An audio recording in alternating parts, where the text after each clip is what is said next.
time on the Hudson. It is where we're going to give you the hottest takes in sports and also candy. Halloween right around the corner. I applaud all of those who stayed up for the 18-inning game that was Game 3 of the World Series. And for the second time, ironically, Game 3 of the World Series at Dodger Stadium went 18 innings. The game ended with Freddie Freeman hitting a walk-off home run to give the Dodgers a 2-1 lead.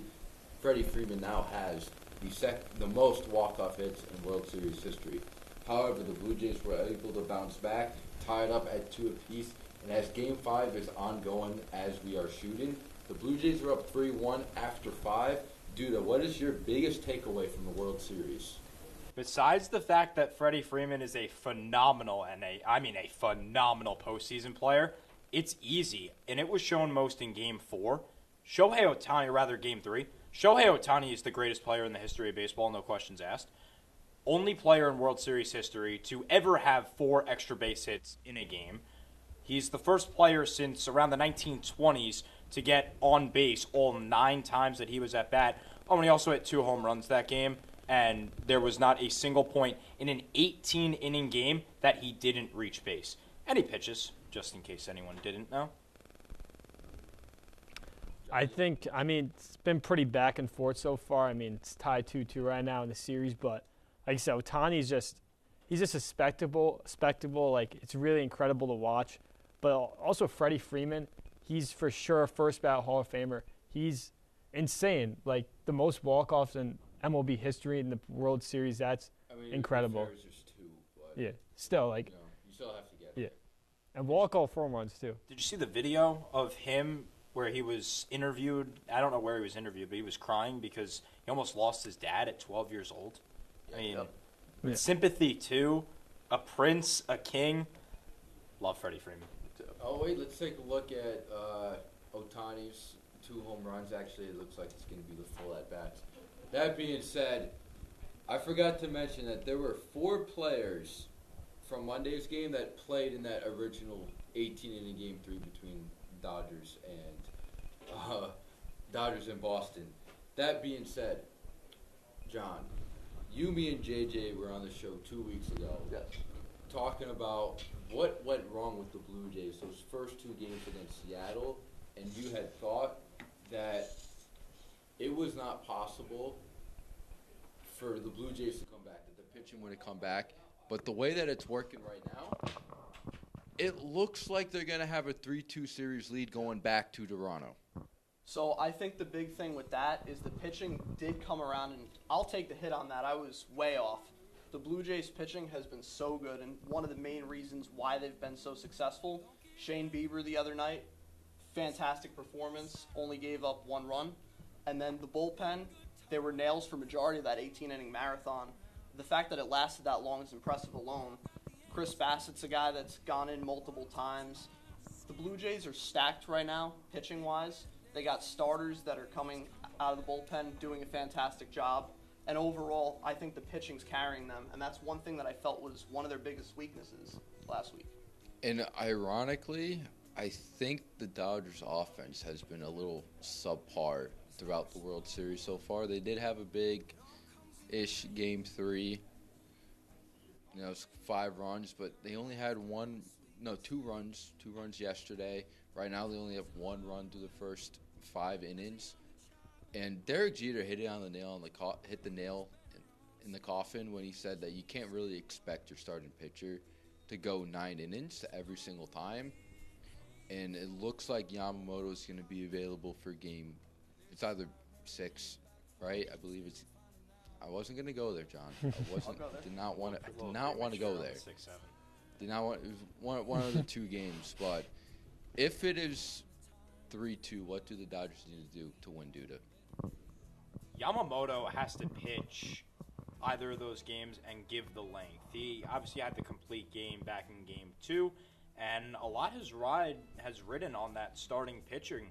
You mentioned how this lineup that's just so deep and so prominent hasn't been doing so well. Not just in the World Series, just Freeman, all postseason. This team is it's like an all-star team, basically, this lineup.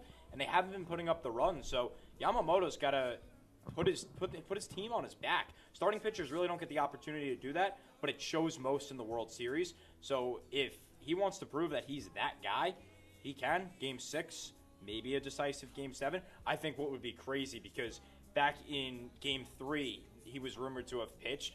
I would love to see him pitch back-to-back nights, especially after going 7 or 8 innings. I would not put that past Dave Roberts at all. I wouldn't either, and I would not. love to see it. That's just heroicism. That's poetry for baseball at its finest. And, Johnny, the Blue Jays haven't won a World Series since they've gone back-to-back in 92 and 93. And, by the way, I believe in 92 they won via walk-off home run in Game 6. Duda, you're the baseball guy. You can correct me if I was wrong on that. What do you think it would mean for Toronto to go from last place in the AL East to World Series champion and Vlad Guerrero obviously being the MVP if the Blue Jays were to win? Obviously, it would mean a lot to Canada and Toronto. Their only team, baseball team in Canada. I just think that, for a team like that, Guerrero's been saying it for a couple of years. Last year was a trailer. This is the movie. They haven't really panned out. This year, a lot of things clicked. They obviously beat up on the Yankees a lot, beat them in the playoffs, beat Seattle last series. Now they're all putting it together. If they pull it off, it might be a team of destiny this year. I felt going into the playoffs that the Blue Jays' style of play was the one that was most conducive to winning a World Series, because when I watched them play the Yankees, it was tough before the postseason. It was tough at bat after tough at bat, fouling off tough pitches, pretty much forcing the pitchers to give in and getting quality hits. And that was like also why I didn't believe in the Brewers, because they were a contact team. They got on base a lot, ran the bases well. But that doesn't translate in the postseason as it does to string hits together. And, before we transition topics, John, if I want World Series MVP pick. Okay. World Series MVP, how do you not go with a guy like Shohei Ohtani?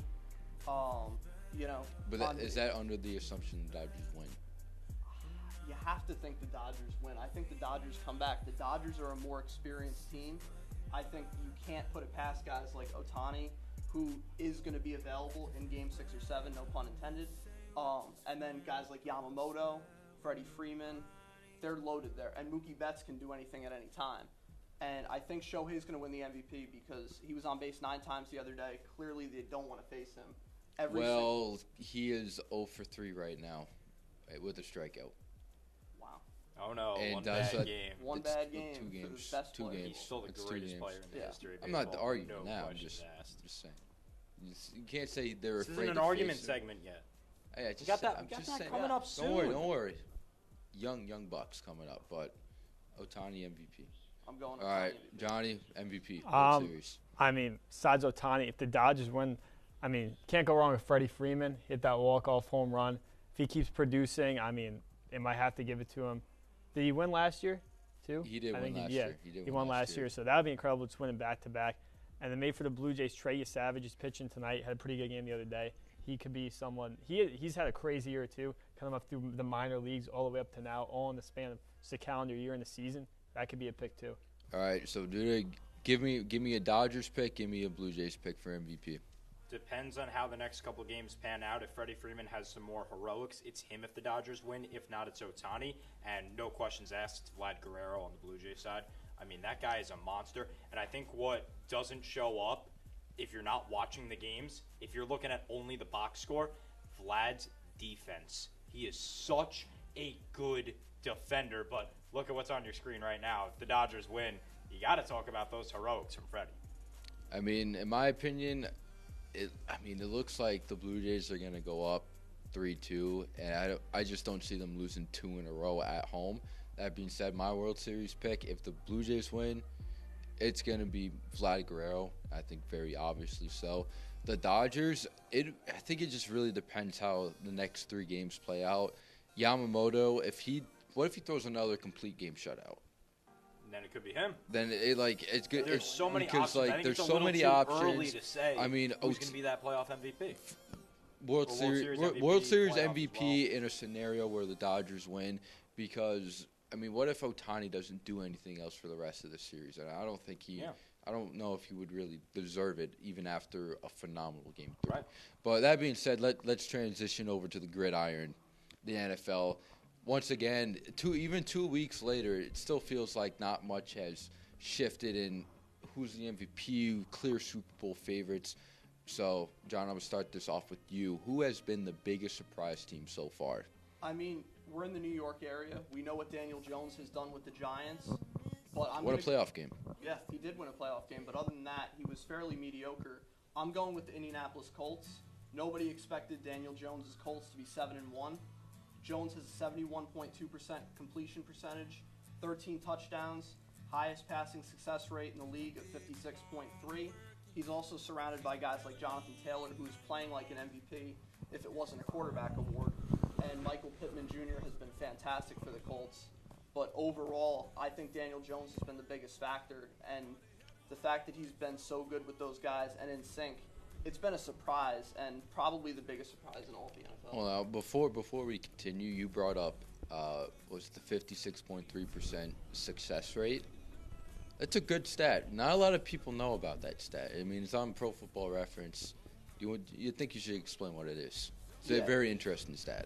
So basically, there's a certain number of passes, and it's judged off of, I think ESPN does it, the success rate of a quarterback passing, and his is 56.3, which is considered good.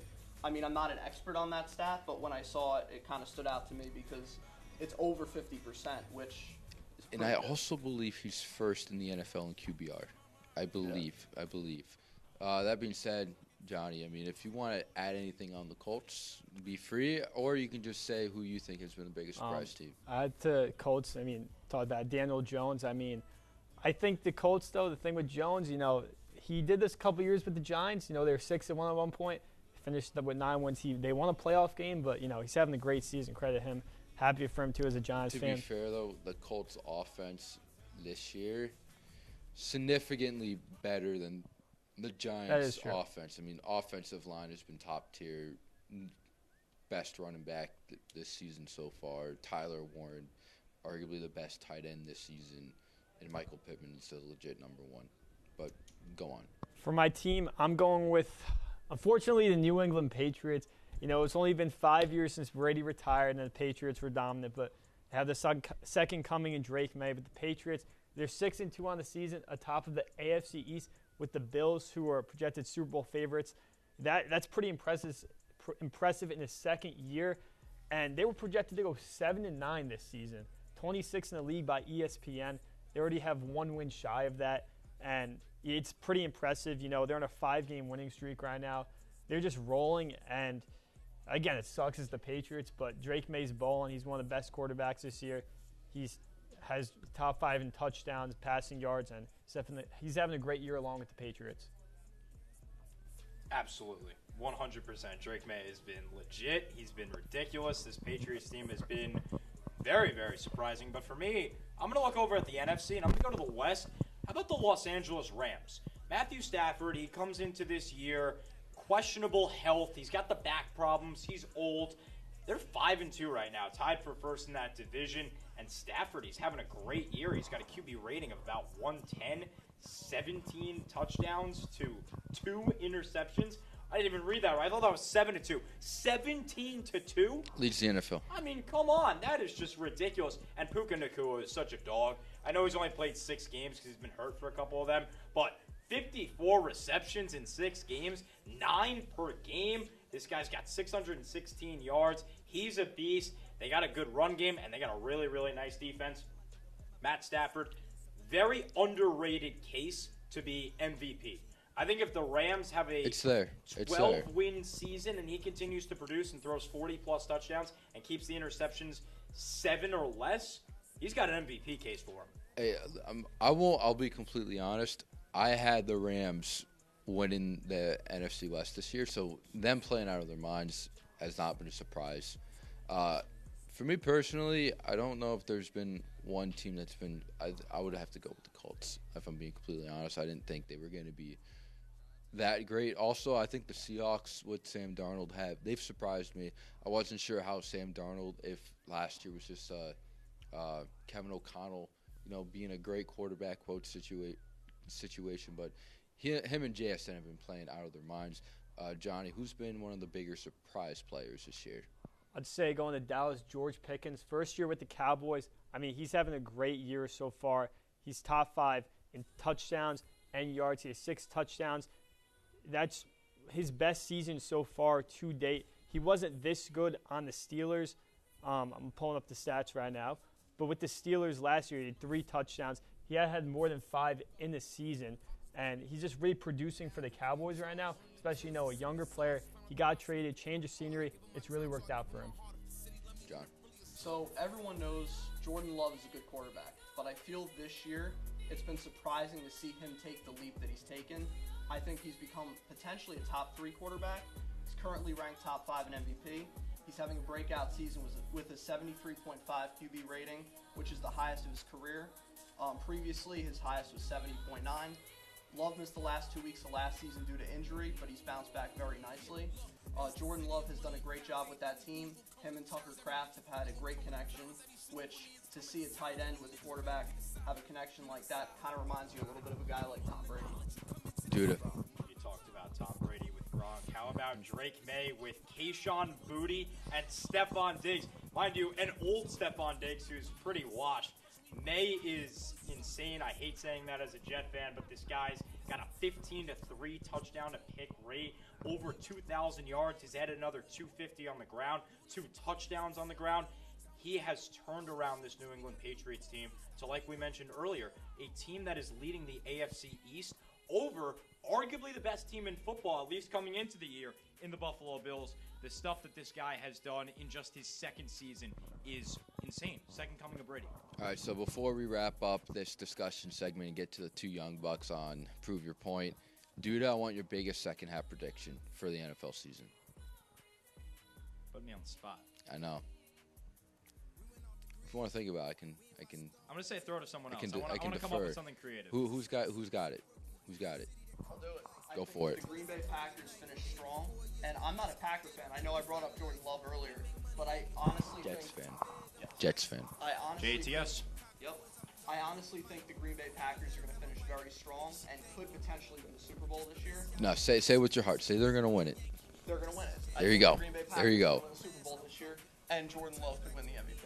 That's all I'm saying. I agree with you. Before the season started, I said my hot take was that the Packers win the Super Bowl. But for my hot take in the second half, the Baltimore Ravens at most lose 1 more game and they win the AFC North and are a playoff team and make another deep playoff run. Or a deep playoff run, I should say. They actually don't choke like they have. I'll say for mine, the Chargers will win the AFC West. Okay. I like that.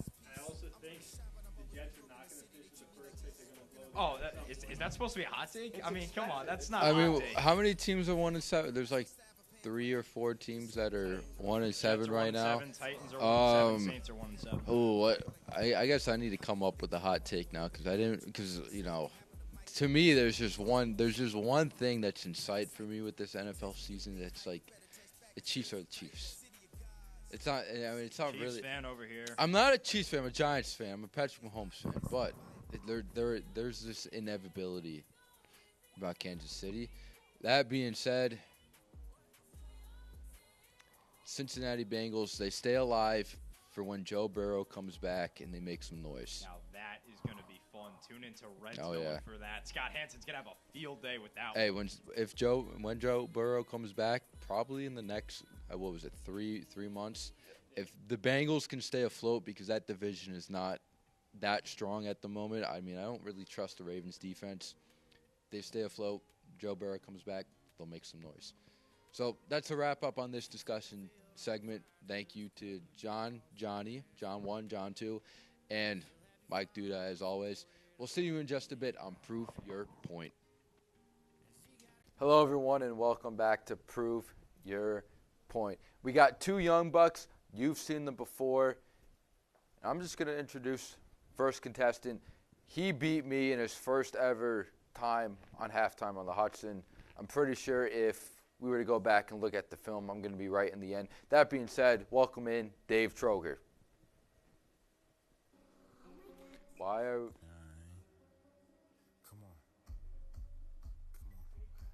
All right, I guess I'm sending in J.J. Garcia.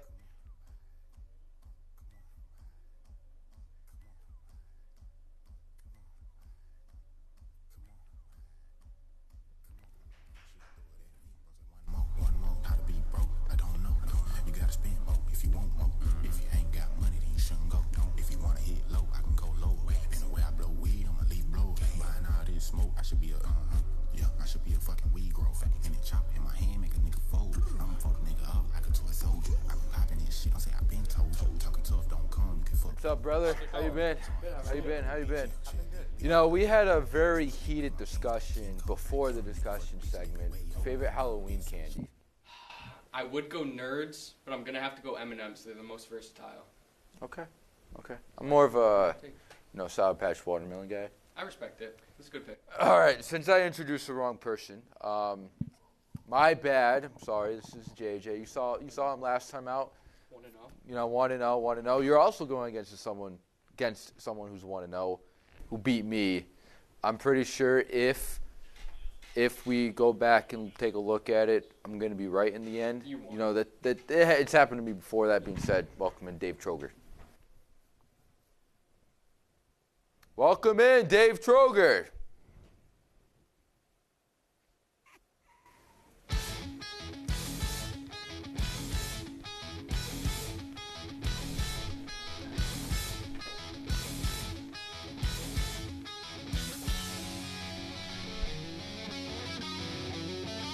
No, oh no, oh no, oh no, oh no, oh no. Come here, come here. Yes! It's not a great start. We'll get there. Let's do this way. I'm not a loser. Can we still go to the are, live we both camera? are. Can we go to Roma real quick? Oh, it's so great. I'm not a loser anymore. You still are. We just both are. Okay. Well, Dave, I hate to do this to you, but you kind of screwed up. You're now the second person who went through the wrong door, and keep in mind. What?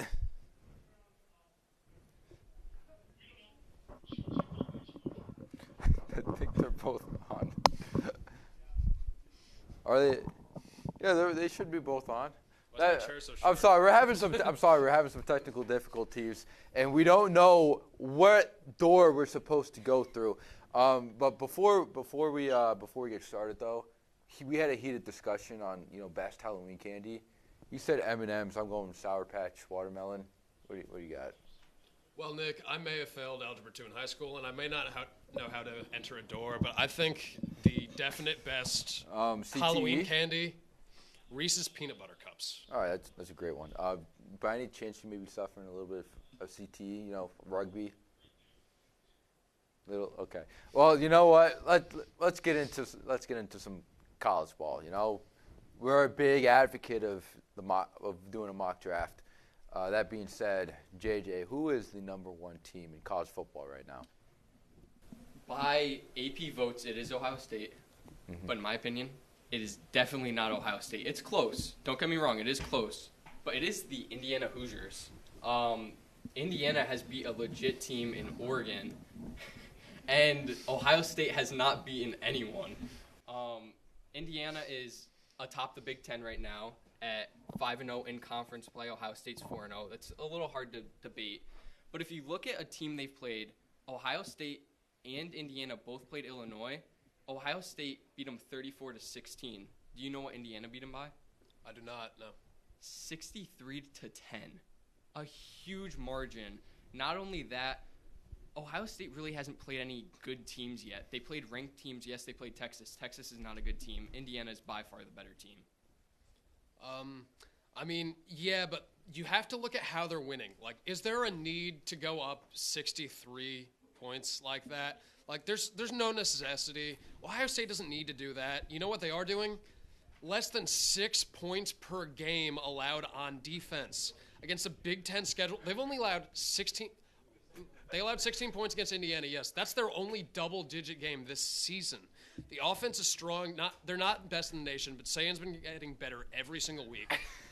They're almost 90% in red zone offense. They're top 5 in third down percentage, top 5 in fourth down percentage. They're incredible. It's just Indiana lacks depth at receiver. Ohio State is strong all around. Indiana lacks depth at defense. Ohio State is strong all around. They're the best defense in the country. Indiana's shown a lot of weaknesses, especially at the safety position. They're not communicating. They're letting up big plays. It showed against Oregon. It showed in other games. They may have won the Oregon game, but they exposed some weaknesses there. All right, let me say this. You say that they have the best – Ohio State's the best receiving group, and Indiana doesn't have receivers. I didn't say the best receiving group, but – Okay, you said they're better than Indiana. Jeremiah Smith. Yes. The receiving yards for Indiana is 2,112 and 27 touchdowns. Do you know what Ohio State's is? 1,900. Because they have a running game. And 20 touchdowns. Because they have a running game. Ohio State has 800 less rushing yards than Indiana. How do you describe that? They have more rushing yards and receiving yards. Also, the Indiana defense has 11 interceptions compared to 4 by Ohio State. They have 29 sacks compared to Ohio State's 21. And they have 23 pass deflections compared to the 16 by Ohio State. The Indiana defense also has only allowed 8 points per game. I get that Ohio State's is better, but Indiana has played much better teams. They played an Oregon team who is a top team in the nation. Ohio State played a Texas team who is horrible. Not only that, Kurt Ciganetti, 10 times better than Ryan Day. Kurt Ciganetti wins. Search it up on Google. If you know, you know. Ooh. Gave you the Google line. Personally, I agree with that, except not the part that Indiana's better than Ohio State. I don't think anybody comes close to Ohio State this season. Not even Miami back when they were winning, and Carson Beck has shown some serious flaws, we should say. Carson Beck, obviously, the biggest weakness for Georgia last year. Ohio State, Julian Sayin, been very good as a freshman quarterback. The entire team is incredibly strong. They don't have the weaknesses Indiana has, and as to the stats you were talking about before, I see stat padding. They're playing far inferior teams. They cannot compete. They are not. The only ranked teams at the time that Ohio State has played was Texas, who isn't ranked anymore, and Illinois, who I don't think is ranked anymore either. Illinois is 19. Okay, they're 19. Who has Indiana played? They've played Oregon, and they've played Illinois as well. They beat Illinois by more. They beat Oregon by 10 in Penn State, which is one of the hardest environments. I get Penn State isn't good anymore, but they played that team, and they dominated them. I personally think it's stat padding, and I can't see a reality where Indiana can beat Ohio State this year. Yes, I think they can go deep. I don't think that they can make it into the top 4. Big Ten championship. It seems like this conversation is dying down. I'm sure it was great. And I forgot to mention, we do have a live studio audience voting on what's going on right now. We'll pay into them in just a bit. Hold on. Don't worry. They'll have their time to shine. We love our live studio audience. Oh, there they are. There's Amanda and Megan and Sam and Gino, and there's Jonny and there's the 2 Jonathans in the background. Hi, Mike. How you doing? Hey, you're not the only one who went through a wrong door. Not the only one. I know. All right. Well, let's segue into a little bit more of college football. The most prestigious award an NFL player can win, the Heisman. And Dave, I'm going to ask you to bump up your chair a little bit. You're a little bit. And it was kind of unsettling for me. I won't lie. Is that better, Nick? Yeah, that's better. Who's the Heisman winner so far? Well, I'm actually switching places with JJ here. It's going to be Fernando Mendoza. He's the best quarterback in college football at the moment. So not Ohio. No, I don't believe Sayin will be winning. Okay. The Cal transfer is putting up better numbers than Curtis Rourke had last year. He's ranking 4th in QBR while playing a decent schedule. It's not great, but it's not bad. He's 24 touchdowns against 3 INTs. It's a very strong case at the moment. He's undefeated, and Indiana, He's played less ranked opponents, but 2 top 10 opponents at the time. And, of course, one of them was number 2 Oregon. Huge contender there.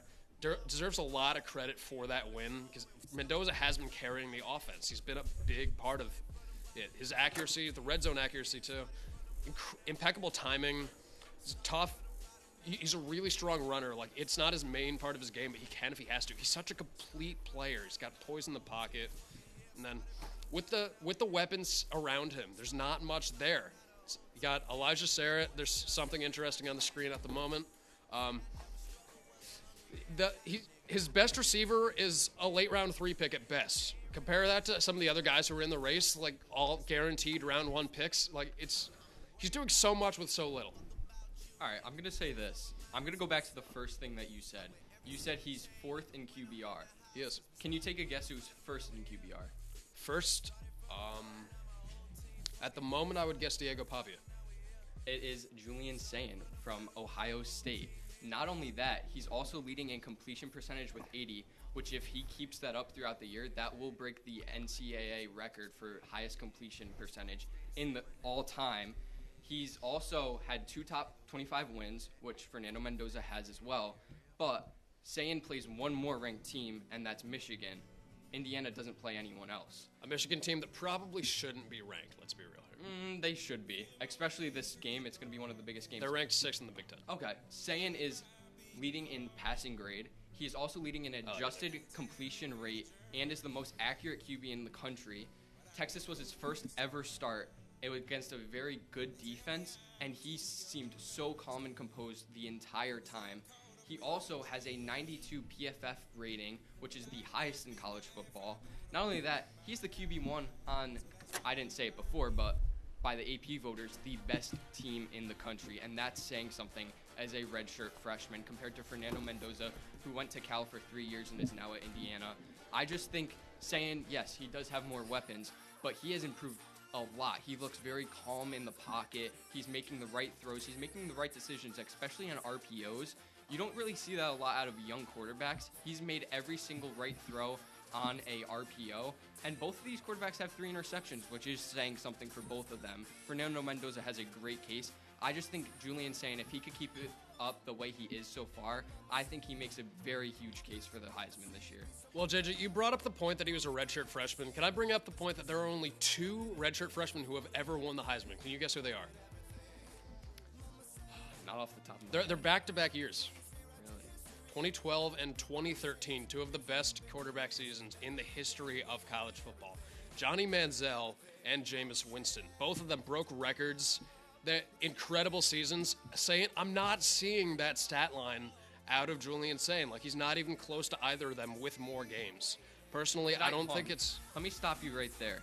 You say you're comparing them to 2 quarterbacks back from 2012 and 2013. Yes. That's not what the award is. It's the players that are in the field right now. And yes, and do you want to know the players in the field right now? Compared to Mendoza, very few weapons. Ohio State, the best offensive line in college football. And you want to know who else they have? Jeremiah Smith. Those 2 combined, my grandmother could score a touchdown. It's not impressive. It's not doing it for me. Okay. Let me also say this. If you look at the past games that Fernando Mendoza and Julian Sayin have played in, one quarterback has thrown for 300 yards and 4 touchdowns 3 times. One of them has done it once. Sayin has thrown for over 300 yards 3 times. One of them was 393, another 326, 347, and then also another one, 306. So that makes 4. Fernando Mendoza hasn't come close to that once yet, and it's showing a lot throughout the year. Yet again, he is the best receiver in football. He is the best receiver in football. Like, what do you do against that? There's not much you can do, but he's doing enough to win games. He's taking the team on his back and taking a vastly inferior Indiana roster compared to Ohio State, and he's bringing them to the playoffs. All right. Well, I'm going to interject my thoughts in here. We didn't have a football in the closet. It kind of annoyed me. So I settled for a baseball bat and whatever this is. Do you guys like it? I love it, Nick. I think it looks amazing. I got word that it's cute. It brings out your I look eyes. cute, you know? Yeah. Yeah, but Be better with the pink bat. it would, you know. It is October, Breast Cancer Awareness Month. That is true. You know? Indeed. Heisman, huh? Yeah. Well, you know what? Let's go over to a topic that's pretty adamant on who the winner is going to be. The NFL MVP. JJ, who do you got? I would love to go Patrick Mahomes. Me personally, I'm sick of Mahomes. And there is one player that I think is better. Well, there's two players I think that are better. One of them doesn't have as strong of a case because it is a quarterback award now, and that would be Jonathan Taylor. The other guy is a quarterback, and that is Drake May. Drake May, the Patriots were projected to be a bottom team in the AFC East, and right now they are leading the AFC East in front of the Buffalo Bills and Josh Allen, which is saying something huge. When you look at the way Drake May is playing, he looks amazing. He looks better than Mahomes right now. He doesn't have the same. He doesn't have the same weapons as Mahomes either. He has booty. That's his only wide receiver that he really has. Booty? You're calling Stephon Diggs booty. I mean, that's not what I potential said. top 20. That's exactly what you said. That's not what I said. That is not what I said. But that has the highest completion percentage again, just like Julian's saying, at 75%. On very short pillows, may I interject? How? Well, you got to look at the QBR, not just the completion percentage. This is only a 75. A guy you mentioned before, 88. Patrick Mahomes. Mahomes. Yes, everybody's sick of hearing about him, but he is the best quarterback in the league. Did you just say Mahomes has an 88%? I believe he does. Rate? No, he has a 67% completion rate. Not QBR. Oh, QBR. Okay. And just Mahomes, very strong. Like you said, MVP is a quarterback award. It's the most valuable player. Who is more valuable to the team? Patrick Mahomes, more than anybody else in the league. The Chiefs, they have shown when he's playing well, they're on top. Last year when he wasn't playing so well, they couldn't get it done. But Mahomes has shown that he has a very strong case at the end of it all to be up there with Brady, 1 or 2. The offense right now is 6th in points per game. They are 5th in yards per game. He is on track for 4,460 passing yards this season. Do you want to know how many Josh Allen had in his MVP season last year? Go ahead. Not just passing yards, total yards, may I add, when the rushing was more of what helped him. 4,262. Mahomes, 198 more yards if he keeps this up against a weaker schedule, may I add, in the second half of the season. Lamar should have won the MVP last year, though. Yes. Do you want to know Lamar's stats? 4,172. He had less than Allen. Okay. He also had more rushing yards than all of them combined. Actually, that's closer than you might think. Mahomes is above Allen for projected and just below Lamar while having 300 higher total. And Lamar is doing this with Derrick Henry. Do you want to know Mahomes' running back situation? Isaiah Pacheco leads the Chiefs with 329 rushing yards. Do you want to know who leads the Chiefs in rushing touchdowns? Patrick Mahomes. Mahomes, they're tied at 4, yes, and Kareem Hunt is getting goal line carries. All right. Do you want to know what Mahomes is doing it with? Let me stop you right there. Because among quarterbacks that have played 300 stats, Drake May is the first and has the highest EPA per play. Do you know what EPA is? Yeah. Okay, so he has the highest above average players. That's a huge stat, especially for this Patriots team who's atop the AFC East. Not only that, passing rating, Drake May has a 118.7. Mahomes has a 103.1. Drake May has a higher touchdown percentage with 6.6, which is 5th highest in the league, compared to Mahomes' 6. He also has the highest air per yards attempt. He also has the highest completion percentage, passer rating, and he's just looked a lot better, especially in these last few games. He has less interceptions than Mahomes. I get Mahomes did have a tip drill interception. He had one come off of his receiver's hands. Yes. I understand that. But the way Drake May has been playing and the way that he has really shaped this Patriots team, who wasn't supposed to be good at all. The Chiefs were supposed to be good. They're supposed to be the best team in the league. Carried by Mahomes. They're not that good on their own if you're looking at the roster. Who's carrying the Patriots right now who have the better record and atop the AFC East? I would argue Mike Vrabel and a scheme change. But do you want to know what makes it really easy to put up that many points and air yards per game? Having the 3rd worst schedule in the NFL. Their opponents are averaging less than 450 in win average. They're not playing good teams. You know where the Chiefs rank? 11th. The Chiefs are playing a much more difficult schedule, and Mahomes is still putting up better yards than May. He's Okay. He's projected more than 300 over May this season. If you want to talk about opponent schedules. Okay. No, hold on. Let me just say this. Okay, make your last He's point. saying that Jackson Dart's better than all of them because they have the highest opponent schedule. Not at 2 and 5. You know what? I agree with that. And I gotta, shout out to our producers in the back. Their song has been stuck in my head for a while. Still don't know the name of it. So please, But I got word that the votes are in.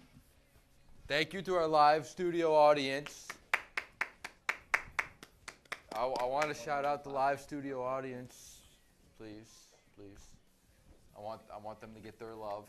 Thank you, guys. Thank you. No cheering, unbelievable. You better have picked me. So. No cheering. If you pick me, I'll get a haircut. Yeah, that me being too. said, I I'll get a believe the haircut as votes well. are in. Thank you, Amanda. Ooh, okay. Scrubs. Okay. Scaring me a bit. So, we have 2 freshmen who are undefeated, which means one of you will walk away still undefeated. One of you will walk away 1-1. And this came down to a split decision. We were lucky we had an odd number of people. You know what? This is what I'll do. JJ, you won the first one. Okay. And Dave, you won the second one. And both of you guys won it pretty convincingly. Okay. It was 9-2 and 9-2. This one, however, was 6-5 in favor. And JJ, I'm sorry. Dave, congratulations. Thank you, sir. Congratulations. You need to be a little bit more excited. Yay! I used deodorant today. Highway robbery.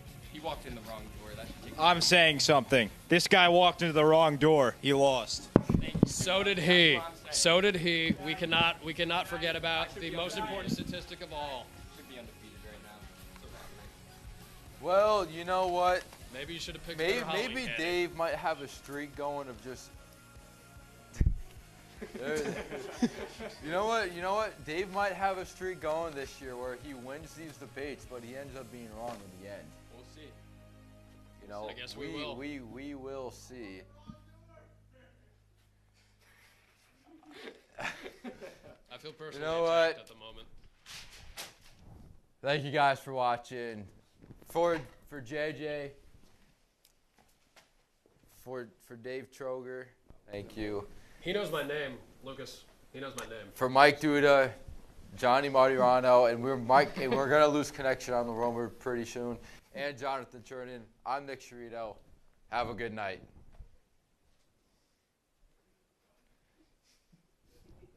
Let's fade the black, please.